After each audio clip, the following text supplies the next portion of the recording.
वो जो दरगाह है हम्म। वो उसी टाइम की है जब परकोटे वाले गणेश जी बने थे। हम्म। उसी टाइम की दरगाह है। जब हनुमान जी का मंदिर बना था उसके आसपास की हिस्ट्री तो है उसकी कि भाई वो शाम की मगरिब की नमाज जब होती है, जब आरती होती है, सूर्यास्त होता है ना, बिल्कुल। सूर्यास्त के टाइम पे मगरिब की नमाज होती है। उसी टाइम पे मंदिर में भी आरती होती रहती है और उसी टाइम पे मस्जिद में भी अजान होती रहती है।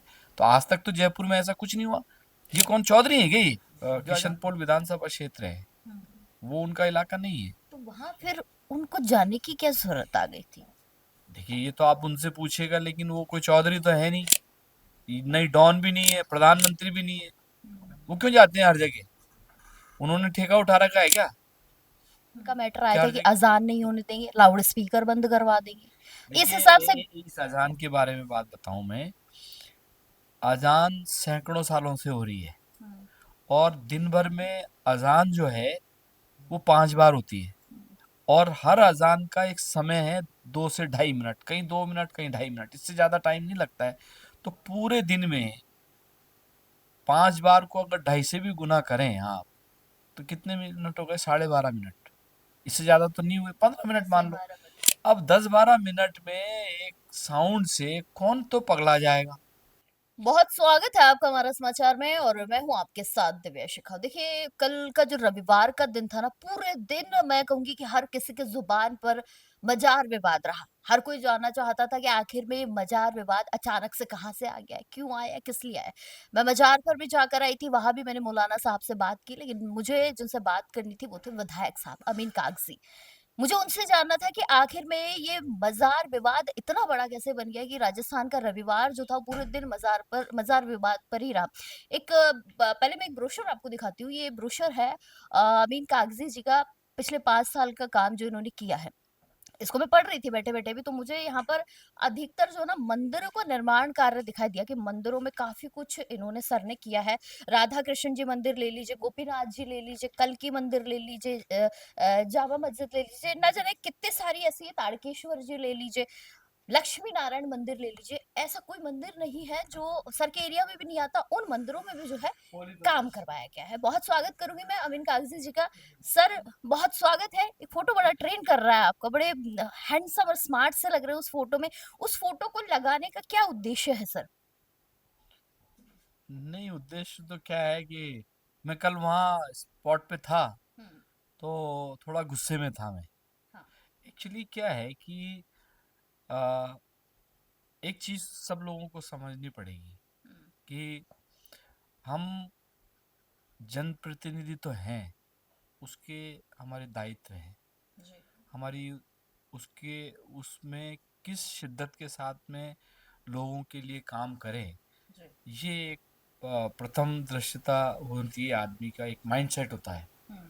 लेकिन जिस तरीके के पिछले अब 1.5-2 साल से ये सारे प्रकरण चल रहे हैं, तो कल जब ये सारी बातें हुई और बाल मुकुंदाचार्य जी वहाँ पहुंचे, तो मैं नहीं चाहता था कि स्पॉट पे जाऊं। मैं जाता नहीं हूँ अक्सर ऐसे, मैं मेरे को काम करना होता है। अधिकारी हैं, सरकार के लोग हैं, पुलिस है, तंत्र है, कलेक्टर है, एसपी हम्म। हैं, उन लोगों से ही काम, उनसे रिक्वेस्ट करके कराया जा सकता है काम। हम्म। लेकिन जब वहाँ माहौल बिगड़ने लगा तो मेरे को किसी अधिकारी का फोन आया कि सर एक बार आप आके इन लोगों को समझाएं कि कोई ज़्यादा गड़बड़ी ना हो जाए। इस परिप्रेक्ष्य में मैं गया था वास्तव में तो। जहाँ तक रहा रहा सवाल काम का, हम्म। काम एक विधिक प्रक्रिया से हो रहा है। हम्म। उसकी फाइनेंशियल सैंक्शन सरकार निकालती है, जी। टेक्निकल सैंक्शन सरकार निकालती है, उसके बाद हम्म। एजेंसी जो हम बनाते हैं वो टेंडर करती है। इत्तेफाक से इसके अंदर निगम जो है वो एजेंसी है। और नगर निगम के जो अधिकारी हैं, उन्होंने एक प्रपोजल दिया, उस पे हमने काम किया। हम्म। और जैसा उन्होंने प्रस्ताव दिया उस हिसाब से अनुरूप पैसे दे दिए मैंने। जी। उसके बाद में टेक्निकल सैंक्शन और सब कुछ होने के बाद में टेंडर वर्क ऑर्डर हो जाता है, काम शुरू हो जाता है। बात यहाँ खत्म हो जाती है, हम्म। सरकार के हिसाब से, हमारे हिसाब से, लोगों की जनभावना के हिसाब से, कि भाई अब ये काम होना है। जी। लेकिन कल जब बाल मुकुंदाचार्य जी पहुंचे तो उनको किसी इन लोगों ने कहा होगा, कोई बात हुई होगी तो वो पहुंचे, तो लेकिन उनका, उनको मैं समझता हूँ व्यक्तिगत तौर से, वो भी एक सम्मानित विधायक हैं, उनको मौके पे ना आके, क्योंकि उनकी सरकार है, हम्म। उनके लोग हैं, उनके अधिकारी हैं, हमारी तो कोई सुन नहीं रहा है। हमने तो, हमने कल जो भी बात करी हमने अधिकारियों से करी, हमने तो किसी से बात, बाल मुकुंदाचार्य जी से तो मेरी डायरेक्ट हुई नहीं बात। हम्म। लेकिन वहाँ माहौल खराब था, उसको लेके मुझे जाना पड़ा कि उनके साथ कोई बदतमीजी नहीं हो जाए, कोई अनहोनी नहीं हो जाए, इसको हम्म। लेके मैं गया था। अच्छा, अब मुझे एक बात बताइए कि जिस तरीके से बाल मुकुंद आचार्य जी इल्जाम लगा रहे हैं कि मजार बनाई जा रही है, हम वहां पे गए थे मौके पर, तो हमें जो नजर आया कि मजार ऑलरेडी बनी हुई है, एक बरामदा जो है वहां पर बनाया जा रहा है। क्या वो क्षेत्र है जो? मैं बताता हूँ, हम्म। देखिए, वो जो दरगाह है, हम्म। वो उसी टाइम की है जब परकोटे वाले गणेश जी बने थे। हम्म। उसी टाइम की दरगाह है, जब हनुमान जी का मंदिर बना था, उसके आसपास की हिस्ट्री तो हम्म। है उसकी, कि भाई वो उसी टाइम की बनी हुई है, परकोटे के साथ में दरगाह। हम्म। दरगाह के बाहर एक टीन शेड था, हम्म। जिसको बरामदा बोलते हैं। उस बरामदे को लेकर कुछ लोग आए थे कि साहब ये जर्जर हो गया, इसके, इसको हम पक्का करा देते हैं हम्म। बरसात में, क्योंकि दरगाह नीचे है, पानी जाता है। उसी का काम कराया हमने, बाकी और कोई परकोटे से सटा के कोई नई बिल्डिंग नहीं बनाई हमने। हम्म। न, तो अगर कोई विवाद था तो वो अधिकारियों से बात करते, उसके अंदर तरमीम खुद ही करा लेते वो, हम्म। कि भाई ये परकोटे से सट गई, इसको दूर कर दो। तो सरकार उनकी, अधिकारी उनके, प्रशासन उनका, सही बात। मौके पे आने की क्या जरूरत थी? अच्छा, मुझे बताइए, जो वो जहाँ पे वो दरगाह है, वो मजार है, क्या वो इलाका जो है उनके अंडर आता है? नहीं नहीं, वो तो किशनपोल का पार्ट है, वो तो किशनपोल विधानसभा क्षेत्र है, हम्म। वो उनका इलाका नहीं है। तो वहां फिर उनको जाने की क्या जरूरत आ गई थी? देखिए, ये तो आप उनसे पूछेगा, लेकिन वो कोई चौधरी तो है नहीं, नहीं डॉन भी नहीं है, प्रधानमंत्री भी नहीं है, हम्म। वो क्यों जाते हैं हर जगह? उन्होंने ठेका उठा रखा है क्या, हम्म। कि हर जगह मैं ही जाऊंगा? अरे भाई, आपकी सरकार है, आपके लोग हैं, तंत्र है, प्रशासन है, सबको बोलो कोई बात करनी तो वो कर लेंगे आके। क्या किशन पोल पे कब्जा करने की कोशिश है कि मैं जो है सारे मुसलमानों को यहाँ से निकाल दूंगा जयपुर से, और सिर्फ हमारा ही राज होगा? ऐसा हो सकता है? देखिए, ये बहुत अजीब सा सवाल आपने कर लिया, मैं तो इसका जवाब अब तो क्या ही दूं, मेरे तो खुद की नेचर में नहीं है ऐसा सवाल जो आपने जवाब किया। कौन किसको निकाल सकता है यहाँ? ना हिंदू कहीं जा सकता, ना मुसलमान कहीं जा सकता, ये तो अ, आपस में रचे बसे हैं, इनके क्या? व्यापार हैं, इनका प्रेम है, इनका सौहार्द है आपस के लोगों का। उसको आगे कैसे बढ़ाना है, इसकी फिक्र हमको करनी चाहिए, बनिस्बत इसके हम कभी मंदिर में जाएं, कभी मस्जिद में जाएं, कभी दरगाह में जाएं, ये तोड़ दो, ये बना दो, ये हटा दो, ऐसे नहीं करना चाहिए। इन दिनों सर जयपुर की अगर मैं बात करूं तो काफी दिनों से हम देख रहे हैं हिंदू मुस्लिम, हिंदू मुस्लिम, हिंदू मुस्लिम। ये आए दिन हो रहा है। कुछ दिन पहले अजान का मैटर आया था कि अजान नहीं होने देंगे, लाउड स्पीकर बंद करवा देंगे, इस देखिए, हिसाब से। इस अजान के बारे में बात बताऊं मैं, अजान सैकड़ों सालों से हो रही है, हम्म। और दिन भर में अजान जो है वो 5 बार होती है, हम्म। और हर अजान का एक समय है, 2 से ढाई मिनट, कहीं 2 मिनट, कहीं 2.5 मिनट, इससे ज्यादा टाइम नहीं लगता है। तो पूरे दिन में 5 बार को अगर 2.5 से भी गुना करें आप, तो कितने मिनट हो गए? 12.5 मिनट। इससे ज्यादा तो नहीं हुए, 15 मिनट 10 से मान लो। 12 मिनट। अब 10-12 मिनट में एक साउंड से कौन तो पगला जाएगा, हम्म। कौन को एंजाइटी हो जाएगी, कौन सी चीजें खराब हो जाएंगी। ये एक आदमी की संकीर्ण मानसिकता जिसको कहते हैं। अब एक बात बताओ, मैं इस बात को आपको ईमानदारी से कह रहा हूं कि जब सूर्य उदय होता है, सूर्य उदय होता है, उस टाइम पे आरती होती है। जी। इस बात को हम सब जानते हैं, हम सब जानते हैं आरती होती है। जब आरती होती है उसी वक्त फजर की नमाज होती है। हम्म।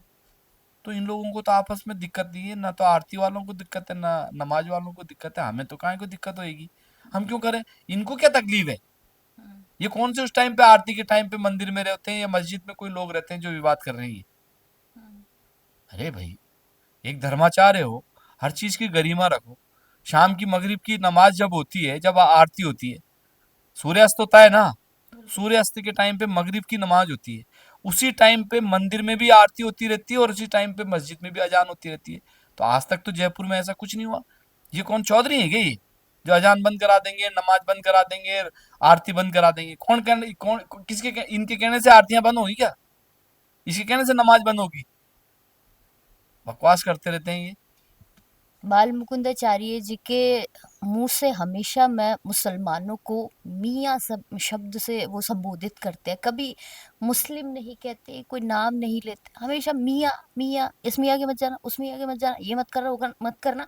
तो क्या है, मतलब क्यों करते हैं वो ऐसा? इसके ऊपर तो मैं निरुत्तर हूँ, इतनी ऊंची लैंग्वेज का जवाब नहीं देना चाहता मैं, क्या पता, प्लीज। क्या पता ये मुसलमानों का खून नहीं हरा होता हो ये देखिए और ऐसा हिंदुओं का है। केसरिया होता हो, ऐसा होता होगा। ये आपने बड़ा अजीब बात कर ली है।